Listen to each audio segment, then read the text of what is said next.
এবারে দেখে নেব খেলার সময় শিরোনামগুলো। জাতীয় দলের কোচিং স্টাফে আশরাফুলের অন্তর্ভুক্তি ইতিবাচক বললেন হাবিবুল বাশার। ভালো পারফরম্যান্সের জন্য ক্রিকেটারদের আরও দায়িত্বশীল হওয়ার আহ্বান। আশরাফুল আমাদের ন্যাশনাল প্লেয়ারে যুক্ত হয়েছেন। কোচিংয়ের অভিজ্ঞতাটা অত বেশি নয়, বাট ডেফিনেটলি ক্রিকেটিং সেন্স কিন্তু অনেক বেশি। সিরিজের প্রথম টেস্ট খেলতে সিলেটে আয়ারল্যান্ড ক্রিকেট দল একদিন বিশ্রাম নিয়ে শনিবার থেকে অনুশীলন। কাল সন্ধ্যায় যাবে বাংলাদেশ দল। সাবেক নির্বাচক মঞ্জুর বিরুদ্ধে যৌন হয়রানির অভিযোগ জাহানারা আলমের। বললেন আপত্তিকর প্রস্তাবে রাজি না হওয়ায় বাদ পড়েন জাতীয় দল থেকে। ক্রীড়াঙ্গনের সমালোচনার ঝড়। অবশেষে শঙ্কাই সত্যি হলো, আয়োজক পাকিস্তানের অপারগতায় 22 মাস পিছিয়ে গেল সাউথ এশিয়ান গেমস। বিপাকে বিভিন্ন ফেডারেশন, হতাশ ক্রীড়াবিদরা। এবং এশিয়ান কাপ আর্চারির জন্য বদলে গেল বাংলাদেশ ফুটবল দলের অনুশীলন ভেন্যু। কাল থেকে কিংস আরেনায় হবে জামালদের প্রস্তুতি। যোগ দেবেন বসুন্ধরার ফুটবলাররা।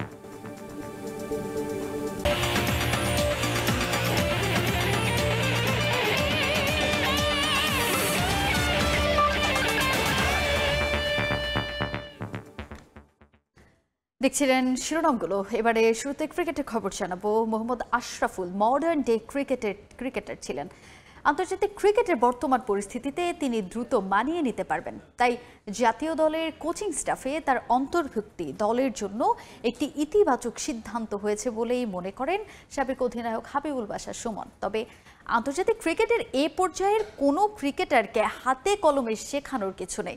ক্রিকেটারদের ভালো পারফরমেন্স দেখাতে হলে ব্যক্তিগত পর্যায়ে আরও দায়িত্বশীল হতে হবে বলেও মন্তব্য সুমনের।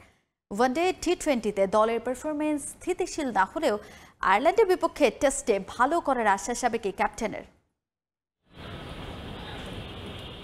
মোহাম্মদ আশরাফুল ক্রিকেট দুনিয়ার সর্বকনিষ্ঠ টেস্ট সেঞ্চুরিয়ান, বাংলাদেশের ক্রিকেটের প্রথম সুপারস্টার। কিন্তু এরপরও লাল সবুজের ক্রিকেটে আশরাফুল মানেই এক হতাশার নাম। যার ব্যাট হতে পারত এদেশের সবচেয়ে বড় নির্ভরতার প্রতীক, তিনিই কিনা পথ হারিয়েছিলেন এক অন্ধকার পথে। তবে সব অন্ধকার দূরে সরিয়ে আশরাফুল এখন আবারও প্রাসঙ্গিক টাইগার ক্রিকেটে। জাতীয় দলের কোচিং প্যানেলে যুক্ত হয়েছেন little master. Global franchise cricket, DPL, BPL, NCL ঘুরে অ্যাশ এখন শান্ত মিরাজদের ব্যাটিং কোচ। সাম্প্রতিক সময়টা ভালো যাচ্ছে না টাইগারদের। ব্যাটিং পারফরমেন্সের ওঠানামা ভাবাচ্ছে ম্যানেজমেন্টকে। তাই হাবিবুল বাশার সুমনের আশা মডার্ন ডে কোচ হিসেবে সমস্যা সমাধানে আশরাফুল অবদান রাখতে পারবেন বেশ ভালোভাবেই। অন্যান্য দেশে কিন্তু আমরা দেখি যারা ইন্টারন্যাশনাল ক্যারিয়ার শেষ করেন তারা 1-2 বছরের মধ্যেই কোচিং বা বড় জায়গায় কোচিংয়ে চলে আসেন। আমাদের এই ট্র্যাডিশনটা ছিল না, বাট গুড টু সি যে আশরাফুল আমাদের ন্যাশনাল প্লেয়ারে যুক্ত হয়েছেন। অনেকদিন খেলেছেন, মডার্ন ডেজ ক্রিকেটটা খেলেছেন। যিনি এখন আমাদের কোচিং তো দিন দিন চেঞ্জ হচ্ছে, তো মডার্ন ডেজের কোচিংও করেছেন। হয়তো কোচিংয়ের অভিজ্ঞতাটা অত বেশি নয়, বাট ডেফিনেটলি ক্রিকেটিং সেন্স কিন্তু অনেক বেশি। তো আমরা নতুন যখন একটা কিছু মানে ইন্ট্রোডিউস করি, সেটা নিয়ে আসলে সংশয় সর্বনের মধ্যে থাকে, but let's hope for the best. আন্তর্জাতিক ক্রিকেটে বর্তমান সময়ে কোচদের কাজ সীমাবদ্ধ। হাতে কলমে ক্রিকেটারদের শেখানোর সুযোগ কম। ব্যাটিং কোচের জন্য কাজটা আরও কঠিন। এটা জানেন বলেই আশরাফুলের উপর কোনো প্রত্যাশার চাপ তৈরি করতে চান না সুমন। বরং ক্রিকেটারদের পরামর্শ দিলেন ব্যক্তিগত দায়িত্বশীলতার জায়গায় আরও মনোযোগী হতে। এই ধারাবাহিক কিন্তু খেলোয়াড়দেরই হতে হবে। ইট কেন ভাইস ভার্সা, শুধু কোচ এসে সব চেঞ্জ করতে পারবেন না, আবার শুধু প্লেয়ারদের সাহায্যটা দরকার হবে। তো এই কাজটা যদি একসাথে হয় তাহলে আসলে এত অধারাবাহিক থাকবে না। বাংলাদেশ ক্রিকেটের বর্তমান পরিস্থিতি কিছুটা ঘোলাটে। যে সিরিজে ওয়ানডে ভালো হয় সে সিরিজে আবার টি-20টা ভুলে যান ক্রিকেটাররা। বিষয়টা পীড়া দিচ্ছে সুমনকেও। কিন্তু শান্তর ফিরে আসায় টেস্ট নিয়ে আশাবাদী সাবেক ক্যাপ্টেন। লাস্ট আমাদের পারফরমেন্স কিন্তু একটু আপনি দেখেন, আমরা যখন ওয়ানডে ভালো খেলছি তখন টি-20 ভালো খেলছি না, আবার যখন টি-20 ভালো খেলছি তখন ওয়ানডে ভালো খেলছি না। তো আশা করি টেস্ট ম্যাচটা ভালো করে শুরু করতে পারবো। আমাদের পারফরমেন্সটা কনসিস্টেন্ট হবে, সেটা আসলে সবাই চায় এবং ভালো হতে পারে। ডেফিনেটলি আমি হোপফুল। 11 নভেম্বর সিলেট টেস্ট দিয়ে শুরু হচ্ছে বাংলাদেশ আয়ারল্যান্ড সিরিজ। নিয়ন মুহাইমিন, সময় সংবাদ, ঢাকা। 2 ম্যাচের টেস্ট সিরিজের প্রথমটি খেলতে সিলেটে পৌঁছেছে আয়ারল্যান্ড ক্রিকেট দল। 2023 সালের এপ্রিলের পর আবারও বাংলাদেশ সফরে এসেছে তারা। এ সফরে 2টি টেস্টের পাশাপাশি 3টি টি-20 ম্যাচও খেলবে আয়ারল্যান্ড। 8 নভেম্বর থেকে সিলেটে অনুশীলন শুরু করবে আয়ারল্যান্ড। বাংলাদেশ ও আয়ারল্যান্ডের মধ্যকার সিরিজের প্রথম টেস্ট শুরু হবে 11 নভেম্বর। এজন্য প্রস্তুত সিলেট আন্তর্জাতিক স্টেডিয়াম। ক্যারিয়ারের 99তম টেস্ট ম্যাচের অপেক্ষায় অভিজ্ঞ ক্রিকেটার মুশফিকুর রহিম। 19 নভেম্বর দ্বিতীয় টেস্ট হবে ঢাকার মিরপুর শেরে বাংলা জাতীয় ক্রিকেট স্টেডিয়ামে। সবকিছু ঠিক থাকলে এটি হবে মুশফিকের 100তম টেস্ট সিরিজ শেষে চট্টগ্রামে 3 ম্যাচের টি20 সিরিজ খেলবে বাংলাদেশ ও আয়ারল্যান্ড। প্রথম টি20 হবে 27 নভেম্বর, পরের দুইটি ম্যাচ হবে 29 নভেম্বর ও 2 ডিসেম্বর। প্রতিটি ম্যাচ শুরু হবে বাংলাদেশ সময় সন্ধ্যা 6টায়। সব ম্যাচই অনুষ্ঠিত হবে চট্টগ্রামের বীরশ্রেষ্ঠ flight lieutenant Motiur Rahman cricket স্টেডিয়ামে। বিপিএলের 12তম আসরে অংশ নিতে যাওয়া 5 ফ্র্যাঞ্চাইজির নাম চূড়ান্ত করেছে গভর্নিং কাউন্সিল। আজ এক সংবাদ বিজ্ঞপ্তিতে বিষয়টি নিশ্চিত করেছে বিসিবি। গেল মঙ্গলবার যাচাই বাছাই শেষে 5 ফ্র্যাঞ্চাইজি চূড়ান্ত করে ক্রিকেট বোর্ড। আজ দলগুলোর নাম চূড়ান্ত করেছে গভর্নিং কাউন্সিল। আগের নামেই খেলবে সাবেক চ্যাম্পিয়ন রংপুর রাইডার্স ও গেল আসরে অংশ নেয়া ঢাকা ক্যাপিটালস। বদলেছে সিলেট দলের নাম, নতুন নাম সিলেট টাইটান্সে খেলবে ফ্র্যাঞ্চাইজিটি। এছাড়া বাকি দুটো দল অংশ নেবে রাজশাহী ওয়ারিয়র্স ও চট্টগ্রাম রয়্যালস নামে। এ মাসেই অনুষ্ঠিত হওয়ার কথা বিপিএল এর প্লেয়ার্স ড্রাফট।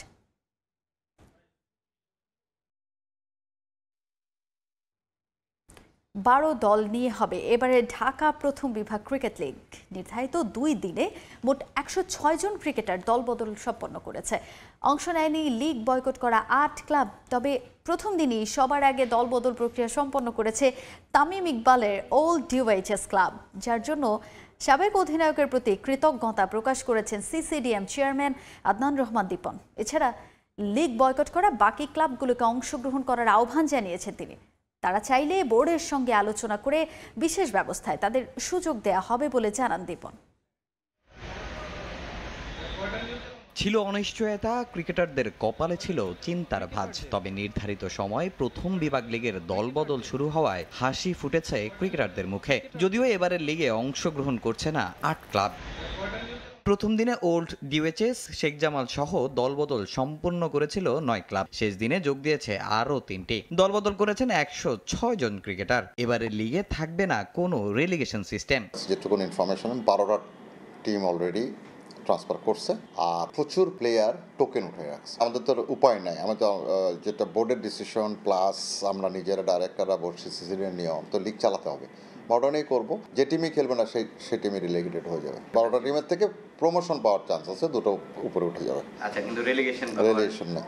বিসিবি নির্বাচনকে কেন্দ্র করে লিগ বয়কট করেছে 8 ক্লাব, যেখানে আছে সূর্য তরুণ সহ কলাবাগান, কাকরাইল বয়েজের মতো ক্লাবগুলো। তবে ব্যতিক্রম তামিম ইকবাল। সবার আগে দলবদল সম্পন্ন করেছে তার club old DOHS. CCDM chairman কৃতজ্ঞতা প্রকাশ করেছেন খালেদ মাহমুদ সুজনের প্রতিও। এছাড়া ক্রিকেটারদের স্বার্থের জন্য লিগ বয়কট করা ক্লাবগুলোর অংশগ্রহণের ক্ষেত্রে রাখতে চান বিশেষ ব্যবস্থা। তামিম ইকবালকে আমি তো বললাম ফ্রম মাই হার্ট আমি তাকে থ্যাংক ইউ জানাই। দেখেন, নির্বাচনের সবথেকে বেশি সাফারার ও হয়েছে, কিন্তু খেলাটাকে কিন্তু বন্ধ করেনি। সবাইকে এটা বুঝতে হবে যে খেলাটা আগে, প্লেয়ারদের স্বার্থটা আগে। সিসিডিএম তখনই ডিসিশন নেবে, এটা তো বোর্ডের পারমিশন লাগবে, যে ঠিক আছে আমাদেরকে 1টা দিন সময় দেওয়া হোক বা 2 দিন সময় দেওয়া হোক, আমাদের 2টা দিন দেন, আমরা 8টা টিম আবার ট্রান্সফার করতে চাই। এই ধরনের আসলে আমাদের কনস্টিটিউশনও নাই বা আমাদের বাইলজেও নাই, এগুলিতে বোর্ডের পারমিশন নিয়ে হয়তো আমি করবো।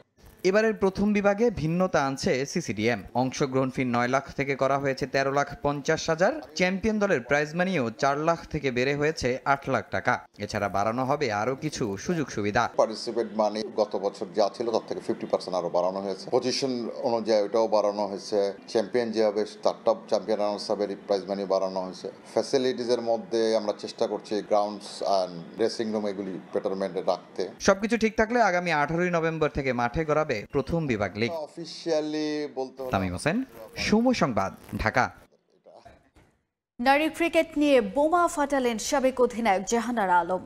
সাবেক ম্যানেজার ও নির্বাচক মঞ্জুরুল ইসলাম মঞ্জু শারীরিকভাবে হেনস্থা করেছিলেন তাকে। আপত্তিকর প্রস্তাবে রাজি না হয় জাতীয় দলে খেলতে দেয়া হয়নি বলেও জানান তিনি। অভিযোগ তুলেছেন বর্তমান ম্যানেজার ফায়াজ আহমেদ ও অধিনায়ক নিগার সুলতানা জ্যোতির নামেও। তৎকালীন নারী উইংয়ের চেয়ারম্যান ও সিইওর কাছে প্রমাণ দিয়েও কোনো ধরনের প্রতিকার পাওয়া যায়নি বলেও জানান জাহানারা। ক্রীড়াঙ্গনে নানা প্রতিবন্ধকতার শিকার নারীরা, তবে সব বাধা পেরিয়ে বাংলাদেশের ক্রিকেটে প্রথম মহাদেশীয় শিরোপা এনে দিয়েছেন জাহানারা সালমারা। ক্রিকেটের মানচিত্রে যে নারীরা বাংলাদেশকে গর্বিত করেন তারাই যৌন নির্যাতনের শিকার হচ্ছেন জাতীয় দলের ম্যানেজমেন্ট দ্বারা। চমকে দেওয়ার মতো খবর হলেও এমন গুরুতর অভিযোগ তুলেছেন বাংলাদেশ দলের সাবেক অধিনায়ক জাহানারা আলম। কন্টেন্ট ক্রিয়েটর রিয়াসাত আজিমকে দেয়া সাক্ষাৎকারে জাতীয় দলের সাবেক নির্বাচক মঞ্জুরুল ইসলাম মঞ্জুর নামে অভিযোগ তুলেছেন অশ্লীল প্রস্তাবের। ওয়ার্ল্ড কাপের কিছু ম্যাচে যখন আমরা হ্যান্ডশেক করি, তখন উনি হ্যান্ডশেক বাদ দিয়ে সবাইকে ধরে ধরে ওনার বুকের মধ্যে নিয়ে নিত। তো আমরা কি করতাম, আমরা একটু দূর থেকে হাত বাড়িয়ে দিতাম যেন ওদিকে না যেতে হয়। এটা নিয়ে আমরা পেছনে আবার আতঙ্কেও থাকতাম, আবার এটা নিয়ে আমরা মজাও করতাম, ওই যে আসতেছে এখন বুকের মধ্যে নিয়ে নিবে। শুধু জাহানারা নয়, এমন কাণ্ড তিনি ঘটিয়েছেন অন্য একজন ক্রিকেটারের সঙ্গেও, যে কাজে জড়িত বর্তমান নারী দলের ম্যানেজার ফায়াজ সহ বিসিবির প্রয়াত এক কর্মকর্তাও। বর্তমান অধিনায়ক নিগার সুলতানা জ্যোতিদের সিন্ডিকেটের কারণে ক্যারিয়ার নষ্ট হয়েছে এশিয়া কাপ জয়ী এই ক্রিকেটারের বলেও অভিযোগ তুলেছেন তিনি। সুরাইয়া পাওয়া আছে এই লিস্টে আমার।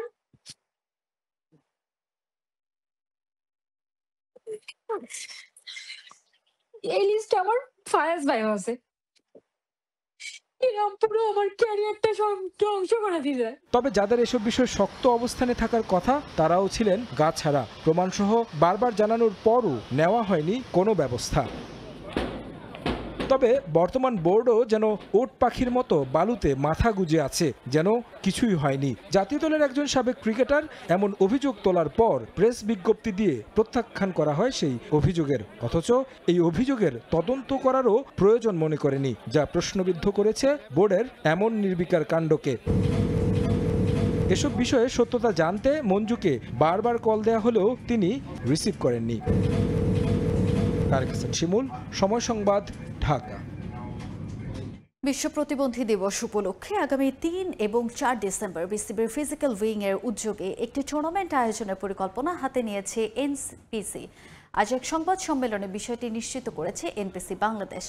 সংবাদ সম্মেলনে উপস্থিত ছিলেন বাংলাদেশ ক্রিকেট বোর্ডের ফিজিক্যালি চ্যালেঞ্জড উইং এর chairman Zulfikar Ali Khan, এনপিসির brand ambassador Bangladesh জাতীয় দলের সাবেক অধিনায়ক হাবিবুল বাশার সুমন এবং এনপিসির যুগ্ম সাধারণ সম্পাদক সাবেক ক্রিকেটার সানোয়ার হোসেন। এছাড়া এনপিসির অন্যান্য কর্মকর্তারাও উপস্থিত ছিলেন সেখানে। সম্মেলনে ঘোষণা করা হয় প্রতিবন্ধী এবং সক্ষম খেলোয়াড়দের মধ্যে বন্ধুত্ব শ্রদ্ধার সেতুবন্ধন তৈরি করতে এই আয়োজন করতে চান তারা। তাদের আশা, এই ক্রিকেট টুর্নামেন্ট বাংলাদেশে প্যারা ক্রিকেট আন্দোলনের বিকাশে নতুন দিগন্ত উন্মোচন করবে। বয়সভিত্তিক ক্রিকেটে খেলোয়াড় তৈরিতে ভালো সম্ভাবনা থাকার পরও রাঙ্গামাটিতে অবকাঠামোগত কোনো সুযোগ সুবিধা না থাকায় হতাশা প্রকাশ করেন বিসিবি পরিচালক আসিফ আকবর। বৃহস্পতিবার সকালে রাঙ্গামাটির মারি স্টেডিয়াম পরিদর্শন করেন বিসিবির বয়সভিত্তিক ক্রিকেট টুর্নামেন্ট কমিটির চেয়ারম্যান। এ সময় তিনি জেলার বয়সভিত্তিক ক্রিকেটারদের সঙ্গেও কথা বলেন। জেলার ক্রীড়াঙ্গনের নানা সমস্যা ও সম্ভাবনা নিয়েও স্থানীয় ক্রীড়াবিদ, সংগঠক এবং কর্মকর্তাদের সঙ্গে আলোচনা করেন তিনি। এ সময় আরও উপস্থিত ছিলেন ক্রিকেট বোর্ডের জেলা কাউন্সিলর, জেলা ক্রীড়া অফিসার ও জেলা ক্রীড়া সংস্থার অ্যাডহক কমিটির সদস্যরা। নারীদের ক্রিকেটে যুক্ত করতে স্কুল পর্যায়ে কাজ করার কথা বলেন আসিফ। সঠিক প্রশিক্ষণ ও অবকাঠামো উন্নয়ন করা গেলেও রাঙামাটি থেকে জাতীয় দলে খেলোয়াড় উঠে আসবে বলে প্রত্যাশা বিসিবির নতুন এই পরিচালকের।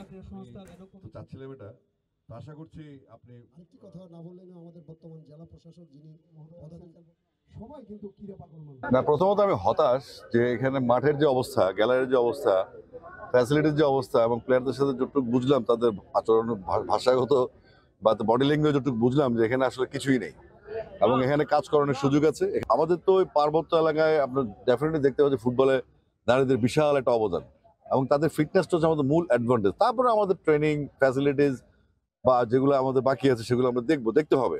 আমরা সিদ্ধান্ত নিয়েছি। এখন সংগঠকরা যারা আছেন এখানকার লোকাল, তাদের প্রতি অনুরোধ থাকবে তারা যেন আমাদের ইনস্ট্রাকশনগুলো ফলো করে তাদেরকে ইনভলভ করে। আমরা যে কোনো কিছু প্রস্তুতি আছে এবং এখানকার রাঙ্গামাটি স্কুলগুলোয় নারীদের যে স্কুলগুলি আছে তাদেরকে এনকারেজ করার জন্য আমরা তাদের স্কুল সিলেক্ট করে ওখানে আগে আমরা গেটস পাঠিয়ে দেব। আসলে টি-20 বিশ্বকাপের ফাইনাল অনুষ্ঠিত হবে ক্রিকেটের সবচেয়ে বড় ভেন্যু আহমেদাবাদের নরেন্দ্র মোদী স্টেডিয়ামে। 20 দলের টুর্নামেন্টে ভারতের 5টি, আহমেদাবাদ, দিল্লি, কলকাতা, চেন্নাই ও মুম্বাই ছাড়াও শ্রীলঙ্কার 2টি ভেন্যুতে মাঠে গড়াবে ম্যাচগুলো। তবে এই নারী বিশ্বকাপের ভেন্যুগুলোতে মাঠে গড়াবে না টি-20 বিশ্বকাপের কোনো ম্যাচ, এমন খবর প্রকাশ করেছে ভারতের শীর্ষস্থানীয় গণমাধ্যমগুলো। নারী ওয়ানডে বিশ্বকাপের পর এবার ভারতের মাটিতে মাঠে গড়ানোর অপেক্ষায় মেন্স টি20 ওয়ার্ল্ড কাপ। মেগা এই ইভেন্ট 2026-এর ফেব্রুয়ারিতে শুরু হয়ে শেষ হওয়ার কথা মার্চে। 20 দলের টুর্নামেন্টের অপেক্ষায় ক্রিকেট ভক্তরা। তবে তার আগে এবার ভেন্যু নিশ্চিতকরণে কাজ করে যাচ্ছে স্বাগতিক ভারত। টি20 বিশ্বকাপের জন্য ভেন্যু নিয়ে কাজ শুরু করেছে বিসিসিআই। মোট 7টি ভেন্যুতে এবার 20 দলের ম্যাচ আয়োজনের পরিকল্পনা স্বাগতিকদের, যার মধ্যে ভারতের আহমেদাবাদ, দিল্লি, কলকাতা, চেন্নাই ও মুম্বাইয়ে মাঠে গড়াতে পারে বিশ্বকাপের ম্যাচগুলো। আর বাকি দুটি হলো শ্রীলঙ্কার 2 ভেন্যু। যদিও সেই ভেন্যুগুলোর নাম এখনো প্রকাশ করা হয়নি। তবে প্রশ্ন হলো, বিশ্বকাপের ফাইনাল মাঠে গড়াবে কোথায়? বিশ্বকাপের ফাইনাল মাঠে গড়াতে পারে বিশ্বের সবচেয়ে বড় ক্রিকেট ভেন্যু আহমেদাবাদের নরেন্দ্র মোদী স্টেডিয়ামে। এমন খবর প্রকাশ করেছে ভারতের বেশ কিছু গণমাধ্যম। ইতোমধ্যেই ভেন্যু নিয়ে আইসিসির কাছে চিঠি দিয়েছে বিসিসিআই। তবে বেঙ্গালুরু ও লখনউ এবার ভেন্যু হবে কিনা তা নিয়ে নিশ্চিত করা হয়নি। এছাড়া যেসব স্টেডিয়ামে নারী ওয়ানডে বিশ্বকাপের ম্যাচ মাঠে গড়িয়েছে সেখানে আর টি20 বিশ্বকাপের ম্যাচ আয়োজন করা হবে না বলেও জানিয়েছে বিসিসিআই। তাই গুয়াহাটি, বিশাখাপত্তনম, ইন্দোর ও নাভি মুম্বাই ভেন্যু তালিকা থেকে বাদ পড়েছে। তবে পাকিস্তান সেমিফাইনালে উঠলে সেক্ষেত্রে সেই ম্যাচ অনুষ্ঠিত হবে শ্রীলঙ্কায়। শুধু তাই নয়, ভারত পাকিস্তান ফাইনাল হলে তাও মাঠে গড়াবে নিরপেক্ষ ভেন্যুতেই। আর শ্রীলঙ্কা যদি সেমিফাইনালে ওঠে তবে নিজেদের ঘরের মাটিতে ম্যাচ খেলবে দলটা। ইতোমধ্যেই চূড়ান্ত হয়েছে বিশ্বকাপে অংশ নেয়া দলগুলো। স্বাগতিক হিসেবে ভারত ও শ্রীলঙ্কার অংশগ্রহণ নিশ্চিত। আর 7 দল হিসেবে জায়গা করে নেয় আফগানিস্তান, অস্ট্রেলিয়া, বাংলাদেশ, ইংল্যান্ড, দক্ষিণ আফ্রিকা, যুক্তরাষ্ট্র ও ওয়েস্ট ইন্ডিজ। পরে আয়ারল্যান্ড, নিউজিল্যান্ড ও পাকিস্তান র্যাঙ্কিংয়ে এগিয়ে থাকায় বিশ্বকাপের চূড়ান্ত পর্বে জায়গা করে নেয়। আমেরিকা অঞ্চল থেকে কানাডা, ইতালি, নেদারল্যান্ডস, নামিবিয়া ও জিম্বাবুয়ে বাছাই পর্ব খেলে বিশ্বকাপে খেলার টিকিট নিশ্চিত করে। এশিয়া প্যাসিফিক থেকে ওমান, নেপাল ও আমিরাত খেলবে টি20 বিশ্বকাপ। তাজিন খন্দকার, সময় সংবাদ। আবারও পেছালো 14তম এসএ গেমস। 2026 সালের জানুয়ারিতে পাকিস্তানে আয়োজনের কথা থাকলেও তা আর হচ্ছে না। এসএ গেমসের আয়োজনের নিয়ে অনিশ্চয়তায় আয়োজক এখন পাকিস্তান। 22 মাস পিছিয়ে 2027 সালের নভেম্বরে এই টুর্নামেন্ট আয়োজন করতে চায় তারা। এদিকে টুর্নামেন্ট পিছিয়ে যাওয়ায় বিপাকে পড়েছে এসএ গেমসের জন্য প্রস্তুতি নেওয়া ফেডারেশনগুলো। দেশের বেশিরভাগ অ্যাথলিটদের স্বপ্নের বড় একটা অংশ জুড়ে থাকে সাউথ এশিয়ান গেমসে পদক জয়। এই টুর্নামেন্টের জন্য বিভিন্ন ফেডারেশনের পক্ষ থেকে লম্বা সময় ধরে প্রস্তুত করা হয় অ্যাথলিট ও খেলোয়াড়দের। 2019 সালে নেপালে সবশেষ আয়োজিত হয়েছিল এসএ গেমস। প্রায় 7 বছর পর 2026 সালে পাকিস্তানে এই টুর্নামেন্ট আয়োজন করার কথা থাকলেও তা হচ্ছে না নির্ধারিত সময়ে। এক চিঠিতে বিভিন্ন ফেডারেশনকে এরই মধ্যে যা জানিয়ে দিয়েছে বাংলাদেশ অলিম্পিক অ্যাসোসিয়েশন। বাহরাইনে সাউথ এশিয়ান অলিম্পিক কাউন্সিলের বৈঠক শেষে এসেছে এমন সিদ্ধান্ত। 30 ডিসেম্বরের পর আয়োজক পাকিস্তান অফিসিয়ালি জানাবে 2027 সালে তারা এসএ গেমস আয়োজন করতে পারবে কিনা। এসএ গেমসের জন্য বিদেশি কোচ নিয়োগ দিয়েছে সাঁতার ভলিবল ফেডারেশন। আসর পিছিয়ে যাওয়ায় বিপাকে পড়েছে তারা। ক্যাম্প চালানো নিয়ে অনেকটা অনিশ্চয়তার মাঝে আছে ফেডারেশনগুলো, তবে চালিয়ে যেতে চায় ক্যাম্প। এসএ গেম বন্ধ হয়ে গেল, আবার নাকি 2 বছর পরে হবে, তাও শুনতেছি। যাই হোক, আমরা আমাদের প্রশিক্ষণ পর্ব চালিয়ে যাব। আমরা এটা আমাদের সিদ্ধান্ত ছিল, এখনও আছে। এসএ গেমসের জন্য আমরা ট্রেনিং শুরু করেছিলাম জুলাই মাস থেকে। আমাদেরও একটা সিদ্ধান্ত আমাদেরকে জানানো উচিত বলে মনে করি যে আমরা এখন এই ক্যাম্পটা কি চালু রাখবো কি রাখবো না। তাহলে এতগুলি কান্ট্রি তাকিয়ে আছে টুর্নামেন্টের দিকে এবং শেষ মুহূর্তে এসে আপনি বললেন যে টুর্নামেন্ট হবে না। তো এটা এক দিক থেকে ফিনান্সিয়ালি লস, আরেক দিক থেকে কিন্তু আমাদের একটা প্ল্যানিং চেঞ্জ হয়েছে। সাপোজ এই টুর্নামেন্ট না হলে আমরা তো অন্য একটা প্ল্যান করে অন্য একটা টুর্নামেন্ট অর্গানাইজ করতে পারতো, কেউ অন্য টিমটা হয়তো অন্য দেশে যেতে পারতো, কিন্তু ওগুলি কিন্তু অ্যাকচুয়ালি হচ্ছে না। তার মানে কি যে পুরো প্ল্যানিং একটা উলটপালট হয়ে যায়। নেপালে আয়োজিত হওয়া সবশেষ এসএ গেমসে 10টি স্বর্ণপদক জিতেছে বাংলাদেশ আর্চারি ফেডারেশন। মূলত ভারত পাকিস্তানের রাজনৈতিক দ্বন্দ্বের প্রভাবেই বারবার পেঁচাচ্ছে এসএ গেমস, এমনটাই মনে করেন অনেকে। তাই নিরপেক্ষ ভেন্যু হবে সংকট সমাধানের একমাত্র পথ। মেইন উদ্দেশ্য কি টুর্নামেন্ট অর্গানাইজ করা। সো সেই ক্ষেত্রে কোনো ছোটো দেশ যদি হয় কোনো সমস্যা নেই, এবং একটা নিউট্রাল ভেন্যুতে যদি হয়। কারণ এটা হচ্ছে শুধুমাত্র যে মনে করেন যেমন আমাদের বাংলাদেশ, আমরা তো মোটামুটি প্রিপারেশন নিয়েছি এবং এটার পিছনে কিন্তু অনেক পরিমাণ টাকার একটা ইনভেস্টমেন্ট একটা ব্যাপার আছে, তাই না? সেম থিংস কিন্তু অন্য কান্ট্রিগুলিরও। ভবিষ্যতে অর্গানাইজারদের অবশ্যই জিনিসগুলি খেয়াল রাখা উচিত যে সব টিম যাতে পার্টিসিপেট করে, এবং এটা যদি ইনশিওর করতে পারে তাহলে টুর্নামেন্ট করা উচিত। শেষ পর্যন্ত এসএ গেমস আয়োজন না হলে ক্যাম্প চলমান রাখতে চায় ফেডারেশনগুলো, যার জন্য বাংলাদেশ অলিম্পিক অ্যাসোসিয়েশন ও জাতীয় ক্রীড়া পরিষদের সাহায্য চায় তারা। ফাহিম ইসলাম, সময় সংবাদ, ঢাকা। এশিয়ার আর্চারির জন্য বদলে গেল জাতীয় ফুটবল দলের অনুশীলন ভেন্যু। নেপালের বিপক্ষে ম্যাচের আগে জাতীয় স্টেডিয়ামে শেষবারের মতো অনুশীলন করেছে জামালরা। এশিয়ান কাপ আর্চারির জন্য শুক্রবার থেকে জাতীয় স্টেডিয়ামে ঢাকা বুঝে নেবে বাংলাদেশ আর্চারি ফেডারেশন। অনুশীলনের জন্য বিকল্প ভেন্যু ভেবে রেখেছে বাফুফে। নেপালের বিপক্ষে ম্যাচের আগ পর্যন্ত বসুন্ধরা কিংস অ্যারেনায় অনুশীলন করবে লাল সবুজরা। মূলত এশিয়ান আর্চারি সফল করতে জাতীয় স্টেডিয়াম ছেড়ে দিয়েছে বাফুফে। এদিকে ছুটি কাটিয়ে এখনও অনুশীলনে যোগদান নেই বসুন্ধরা কিংসের ফুটবলাররা। 14 ফুটবলার নিয়ে আপাতত ক্যাম্প চালিয়ে যাচ্ছেন হেড কোচ হাভিয়ার কাবরেরা। তবে শুক্রবার কিংস অ্যারেনায় দলের সঙ্গে যুক্ত হওয়ার কথা রয়েছে বসুন্ধরার ফুটবলারদের।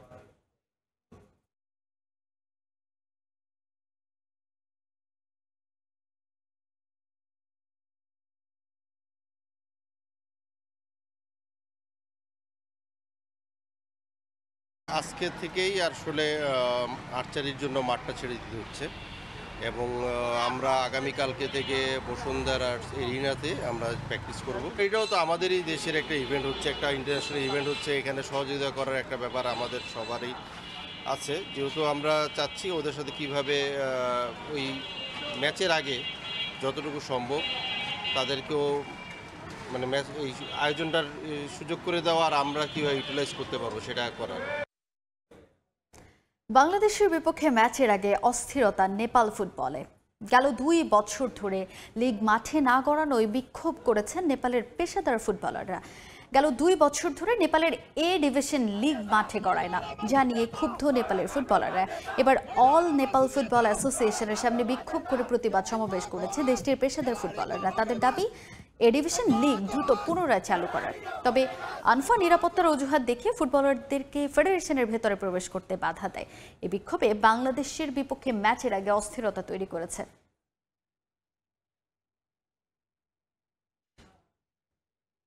ফিফায় যুক্ত হচ্ছে শান্তি পুরস্কার নামে নতুন এক বার্ষিক সম্মাননা। শান্তি প্রতিষ্ঠায় ভূমিকা রাখার স্বীকৃতি হিসেবে ফিফা পিস পুরস্কারের ঘোষণা করেছে ফিফা। মায়ামিতে অনুষ্ঠিত আমেরিকা বিজনেস ফোরামে এই ঘোষণা দেন ফিফা প্রেসিডেন্ট জিয়ান্নি ইনফান্তিনো। আগামী 5 ডিসেম্বর কেনেডি সেন্টারে বিশ্বকাপ ড্র অনুষ্ঠানের দিন প্রথমবারের মতো ঘোষণা করা হবে ফিফা পিস পুরস্কার। গুঞ্জন রয়েছে প্রথমবারের মতো এই পুরস্কারের জন্য মার্কিন প্রেসিডেন্ট ডোনাল্ড ট্রাম্পকে বেছে নিয়েছে ফুটবলের সর্বোচ্চ নিয়ন্ত্রক সংস্থা। The greatest show on earth খ্যাত বিশ্বকাপ ফুটবল পেতে যাচ্ছে ভিন্ন এক উন্মাদনা। নতুনত্ব আসতে যাচ্ছে এবারের বিশ্বকাপে। এর আগে 32টি দল নিয়ে টুর্নামেন্ট আয়োজন করা হলেও এবার খেলবে 48 দল। যুক্তরাষ্ট্র, মেক্সিকো ও কানাডার 16টি শহর উন্মাদনার জোয়ারে ভাসবে।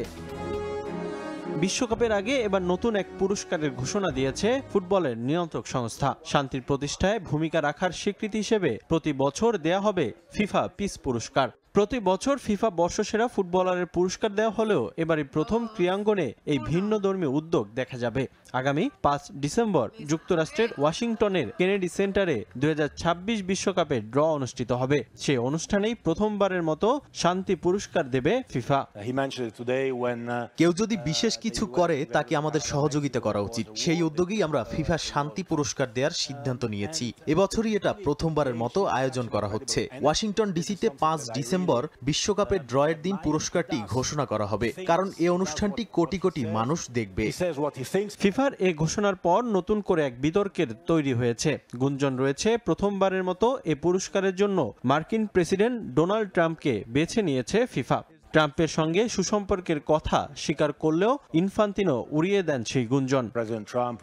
পুরস্কারটি আপনিও জিততে পারেন। 5 ডিসেম্বরেই জানা যাবে কে পাবেন পুরস্কার। তবে আমি ভাগ্যবান যে প্রেসিডেন্ট ট্রাম্পের সঙ্গে আমার ভালো একটা সম্পর্ক তৈরি হয়েছে। বিশ্বকাপে উনি অনেক কিছুতেই সাহায্য করে আসছেন। তিনি সবকিছুতেই যুক্ত হয়েছেন। তিনি যা কিছু করছেন তা প্রশংসা রাখে। তিনি যেটা ভাবেন সেটাই বলেন, কিন্তু অনেকে হয়তো তা বলার সাহস পায় না। এজন্যই তিনি সফল। বিশ্বকাপ ড্রয়ের দিনে কেনেডি সেন্টার উপস্থিত থাকার কথা ডোনাল্ড ট্রাম্পের। রিফাতুল ইসলাম মিরন, সময় সংবাদ। 2026 বিশ্বকাপ সামনে রেখে 22টি দেশের জাতীয় দলের নতুন জার্সি উন্মোচন করেছে ক্রীড়া সরঞ্জাম প্রস্তুতকারী প্রতিষ্ঠান অ্যাডিডাস। জার্সির ডিজাইনে প্রতিটি দেশের সংস্কৃতি, ঐতিহ্যের পাশাপাশি তুলে ধরা হয়েছে ফুটবলে তাদের গৌরবময় ইতিহাস। এবার বিশ্ব চ্যাম্পিয়ন আর্জেন্টিনার জার্সিতে এসেছে ভিন্নতা। মেসিদের জার্সির দাম ধরা হয়েছে 100 থেকে সর্বোচ্চ $180। Jersey? Yes. Wow, look at that.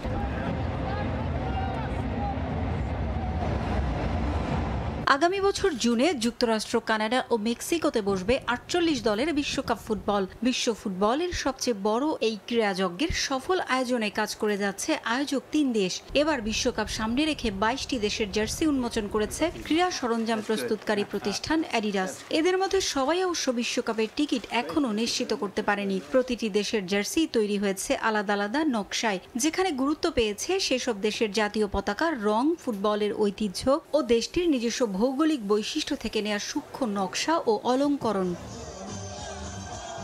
মরুর বুকে ঝড় তুলে ২০২২ সালে কাতার বিশ্বকাপ জয়ী আর্জেন্টিনার জার্সিতে এবার এসেছে বড় চমক। ৩ তারকার উপস্থিতি যথারীতি রয়েছে জার্সিতে। ঐতিহ্যবাহী লম্বা ডোরাগুলোতে রয়েছে ৩ রঙের আকাশী নীলের ছোঁয়া, যা অনুপ্রাণিত ১৯৭৮, ১৯৮৬ ও ২০২২ সালের বিশ্বকাপ জয়ের জার্সি থেকে। ১৯৮৩ সালে প্রতিষ্ঠিত হয় আর্জেন্টিনা ফুটবল অ্যাসোসিয়েশন। আর্জেন্টিনার জার্সিতে ঘাড়ের পেছনে খোদাই করে তাই লেখা হয়েছে ১৯৮৩ সাল।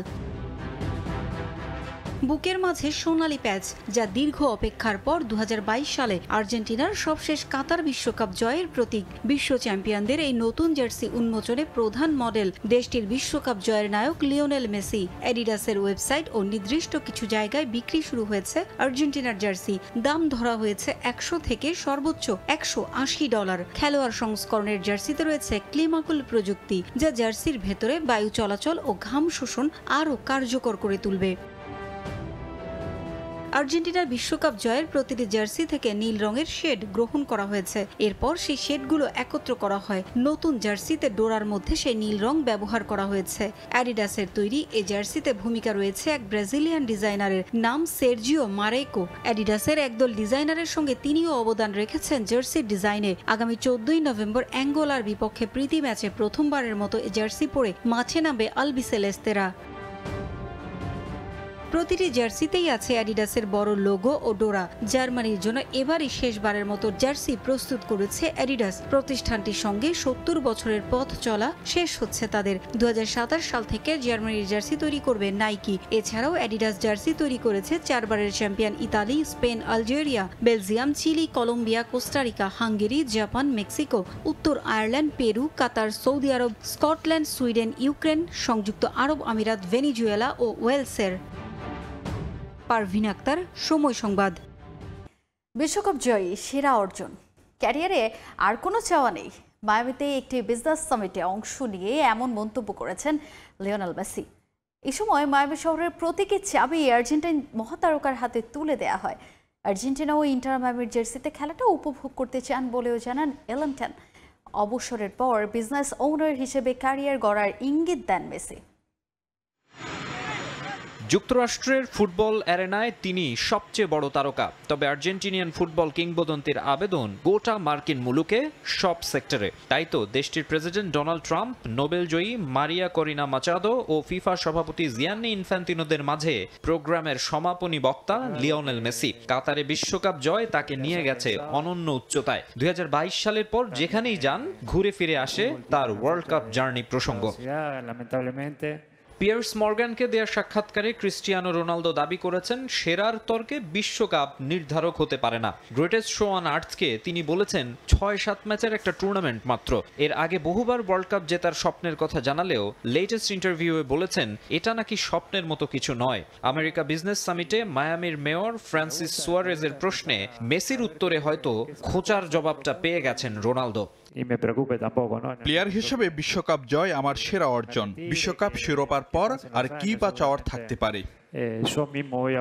সামনেই আরেকটা বিশ্বকাপ। সমর্থকদের অনেকে এলেমটেনের হাতে আরও একটা শিরোপার স্বপ্ন দেখছেন। যদিও বয়স, ফিটনেস, পারফরমেন্স বিবেচনায় আগের বারের মতো প্রভাব রাখতে পারবেন কিনা সেটা বড় প্রশ্ন। ঘুরে ফিরে আসছে অবসরের প্রসঙ্গও।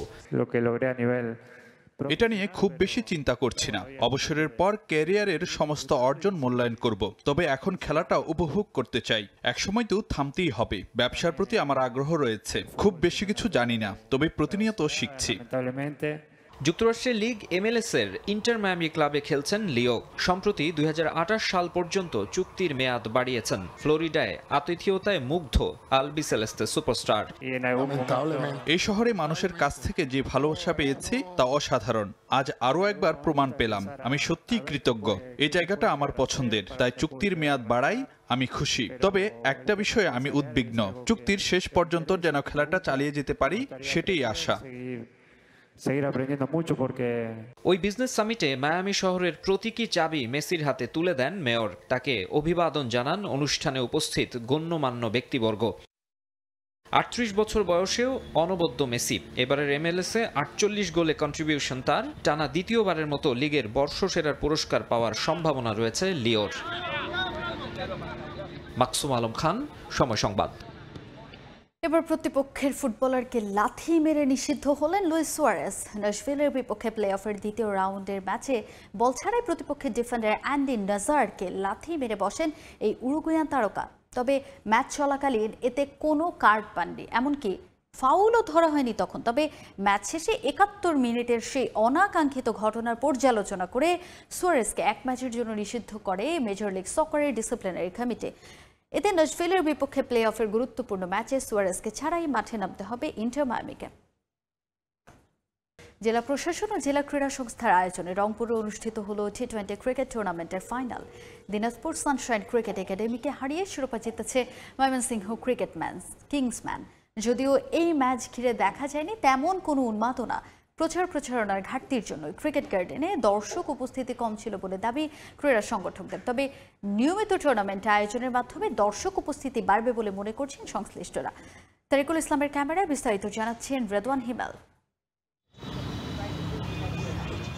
দীর্ঘদিন পর রংপুরে অনুষ্ঠিত হলো T20 ক্রিকেট টুর্নামেন্ট। ফুটবলের মতো দর্শকদের উপস্থিতি না থাকলেও অংশগ্রহণকারী দলগুলোর পারফরমেন্স ছিল নজরকাড়া। জেলা প্রশাসন ও জেলা ক্রীড়া সংস্থার আয়োজনে টুর্নামেন্টের ফাইনালে মুখোমুখি হয় ময়মনসিংহ কিংসম্যান ও দিনাজপুর সানশাইন ক্রিকেট একাডেমি। টসে হেরে ময়মনসিংহ নির্ধারিত 20 ওভারে স্কোরবোর্ডে তোলে 177 রান। লক্ষ্য তাড়া করতে নেমে শুরুতে কিছুটা হোঁচট খেলেও পরে ঘুরে দাঁড়ায় দিনাজপুর। টান উত্তেজনাপূর্ণ ম্যাচটি শেষ পর্যন্ত টাই হয়। খেলা গড়ায় সুপার ওভারে, যেখানে 13 রানের টার্গেটে ব্যাট করতে নেমে সালাউদ্দিন পাপ্পু আর আব্দুল্লাহ আল মামুনের অসাধারণ ব্যাটিংয়ে জয়ের বন্দরে পৌঁছে যায় ময়মনসিংহ। বড় টুর্নামেন্ট, প্রতিদ্বন্দ্বিতাপূর্ণ ম্যাচ। এরপরও রংপুর ক্রিকেট গার্ডেনে দেখা যায়নি প্রত্যাশিত দর্শক, যার জন্য প্রচারণার ঘাটতিকেই দুষছেন ক্রীড়া সংগঠকরা। হঠাৎ 1 বছর 2 বছর পর একটা খেলা আয়োজন হলে দর্শকরা জানেই না, দর্শক এই জন্য এখানে হয় না। অনেকদিন পর টুর্নামেন্ট হলে আসলে দর্শকের ঘাটতি হতেই পারে। যদি টুর্নামেন্টগুলো কন্টিনিউয়াস হয় তাহলে মনে একটু ভালো হইতো। আমাদের মাঠের অবস্থা অনেক খারাপ, আউটফিল্ড খারাপ এবং অনেক সমস্যা এখানে। মাঠে আমাদের ড্রেসিং রুম খারাপ, মাঠে বসারও কোনো ব্যবস্থা নেই। গ্রিল দিছে রাস্তার ধারে, দর্শকগুলো আগে আসতো, এখন এই গ্রিলের জন্য মাঠে হলে দর্শক ঢুকতে পারছে না। এমন টুর্নামেন্ট সবসময় আয়োজনের তাগিদ ফাইনালিস্ট দু দলের অধিনায়কের। আলহামদুলিল্লাহ, আসলে ম্যাচটা অনেক টাইট হয়েছে, এই জন্য ম্যাচটা আনফর্চুনেটলি হারে গেছি, কিন্তু সমস্যা নেই, খেলাটা ভালো হয়েছে, ক্রিকেটের জয় হয়েছে। আর রংপুরে অনেকদিন পর খেলার মান অনেক ভালো। সবচেয়ে বড় কথা, উইকেট বলেন, গ্রাউন্ড বলেন, খেলার মান ভালো, এই জন্যই খেলা ভালো হয়েছে। সবার আগে আমি প্লেয়ার হিসেবে চাবো মাঠে সবসময় খেলা, এটা হলো আমাদের সবার আগে দরকার। আমরা অনেকেই সবাই জানি যে আমাদের রংপুরের প্লেয়ার কোয়ালিটি ভালো, কিন্তু সেটা আমরা যে অন্যখানে দেখাবো সেই সুযোগ আমাদের এখান থেকে কেউ করে দেয় না, সে প্লেয়াররা ওইভাবে সুযোগ করতে পারে না, এই জন্য অবহেলায় অনেক প্লেয়ার হারিয়ে যাচ্ছে। খেলা শেষে বিজয়ীদের হাতে ট্রফি তুলে দেন জেলা প্রশাসক রবিউল ফয়সাল। প্রতিশ্রুতি দেন আগামীতেও এমন টুর্নামেন্ট আয়োজনের। আমাদের সামনে চিন্তা হলো প্রিমিয়ার লিগের। আমরা যে সকল ক্লাবগুলো আছে, ক্লাবের সম্মানিত যারা ওনার আছে, তাদেরকে আমরা মিটিং করেছি, তারাও আমাদের সাথে একমত। খুব শীঘ্রই হয়তো আমরা একটা প্রিমিয়ার লিগ উপহার দিতে পারবো এবং তারপরে এইভাবে রংপুরের ক্রিকেটের যে উত্থান সেটা চলতে থাকবে ইনশাল্লাহ। ফাইনালে সেরা খেলোয়াড় নির্বাচিত হন রানার্স আপ দলের রনি ফয়সাল, আর টুর্নামেন্টে সবচেয়ে বেশি রান সংগ্রহ করে সেরা ব্যাটার নির্বাচিত হন সালাউদ্দিন পাপ্পু। মাস্কো ক্রিকেট একাডেমি সহ দেশের বিভিন্ন জেলা থেকে আগত 8টি দল এই টুর্নামেন্টে অংশ নেয়। রেদওয়ান হিমেল, সময় সংবাদ, রংপুর। পার্বত্য জেলা বান্দরবানে অনুষ্ঠিত হয়েছে সম্প্রীতির ক্রীড়া উৎসব উপলক্ষে ম্যারাথন প্রতিযোগিতা। জেলার বিভিন্ন শিক্ষা প্রতিষ্ঠানের 80 শিক্ষার্থী অংশ নেন এই ম্যারাথনে। সহপাঠীদের সঙ্গে পাহাড়ি আঁকা বাঁকা উঁচু নিচু সড়কে ম্যারাথনে দৌড়ে অংশ নিয়ে উচ্ছ্বসিত শিক্ষার্থীরা। বান্দরবান থেকে সোহেল কান্তি নাথের ক্যামেরায় বিস্তারিত জানাচ্ছেন এনে জাকির। কুয়াশা ঢাকা ভরে পাহাড়ি আঁকাবাঁকা রাস্তায় দৌড়াচ্ছেন বিভিন্ন বিদ্যালয়ের কোমলমতি শিক্ষার্থীরা। বান্দরবান জেলা পুলিশের উদ্যোগে সম্প্রীতির ক্রীড়া উৎসব উপলক্ষে আয়োজিত মিনি ম্যারাথনে অংশ নেন ৮০ জন দৌড়বিদ। এর মধ্যে ৫৫ জন বালক ও ২৫ জন বালিকা। স্থানীয় ঈদগাহ মাঠ থেকে শুরু হয় প্রতিযোগিতা, শেষ হয় বালাঘাটা পুলিশ লাইন মাঠে।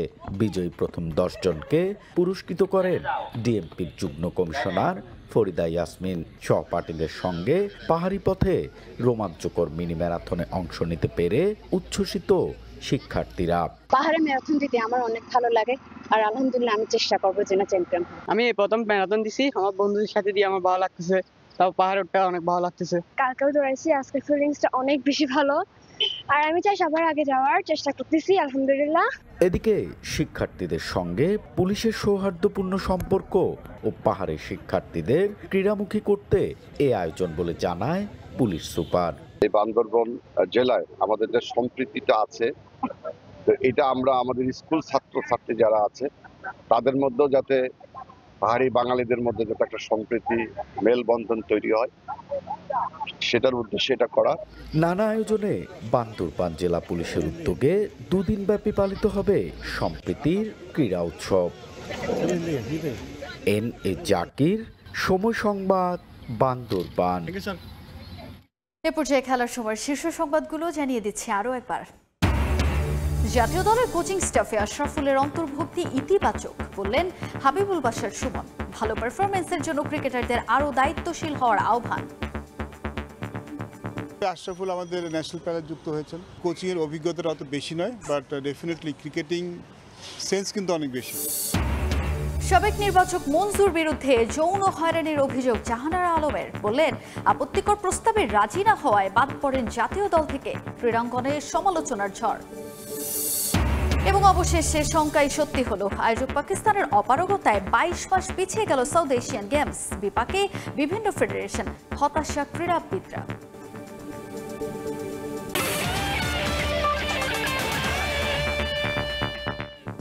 এই ছিল খেলার সময়ের এখনকার আয়োজনে। প্রবাসের সময় আপনাদের সঙ্গে থাকবেন সহকর্মী শবনম নিবিড়। ধন্যবাদ তাজিন।